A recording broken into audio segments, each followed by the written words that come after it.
মেহেরপুরের মুজিবনগরে এক আওয়ামী লীগ নেতার ক্ষমতাবাজিতে সর্বস্ব খোয়াতে বসেছেন কয়েকশো কৃষক পরিবার। রাজনৈতিক দাপটে সরকারি কালভার্ট বন্ধ করে মাছ চাষ করছেন উপজেলা আওয়ামী লীগের সাধারণ সম্পাদক ও তার ভাই। আর এতে পানি জমে তলিয়ে গেছে কৃষকের ২০০ একর জমির ফসল। রাব্বি আহমেদের রিপোর্ট, জানাচ্ছেন শাশ্বতী সরকার। মেহেরপুরের গৌরীনগরের আলগাগাড়ির মাঠ। বছর জুড়ে জমিতে চলে ধান আর পাটের উৎপাদন। নিচু এলাকা হওয়ায় বর্ষায় পানি জমার সমস্যা পুরনো। সমাধান হিসেবে আছে সড়ক বিভাগের কালভার্ট, যার মাধ্যমে উজানে যায় পানি।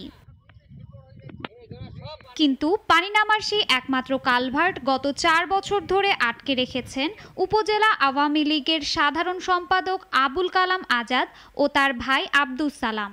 নিজেদের পুকুরের মাছ বাঁচাতে মাটি দিয়ে পুরো কালভার্ট বন্ধ করে দিয়েছেন তারা।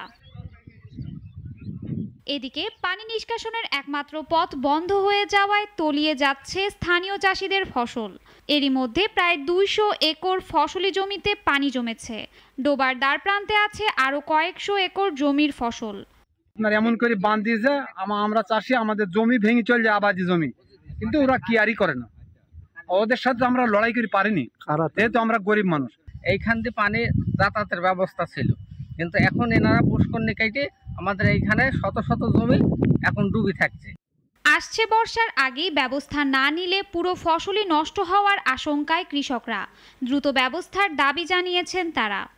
আগে মাঠের পানি বাইর হতো এবং সুস্থভাবে চাষাবাদ হতো, কিন্তু এই পুকুর করার কারণে ওই পুলটা মেরি দেয়, দিয়ে ওই পানি আর নিষ্কাশন হয় না। এই মাঠে এই বিলটা দিয়ে পানি আসতো, এটা মেরি দেওয়ার জন্য বহুত জমিতে ক্ষতি হয়ে যাচ্ছে, আবাদার হয়েছে না।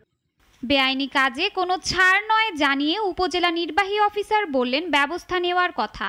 কেউ বা কারা প্রতিবন্ধকতা তৈরি করে থাকে, পানি নিষ্কাশনে বাধা প্রদান করে থাকে, তাহলে সেটি অপসারণপূর্বক পানি নিষ্কাশনের ব্যবস্থা করা হবে এবং কৃষক এবং কৃষির জন্য যাবতীয় যা করণীয় উপজেলা প্রশাসন সেটি করবে।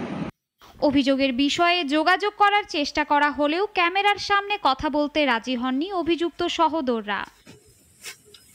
শাশ্বতী সরকার, নাগরিক।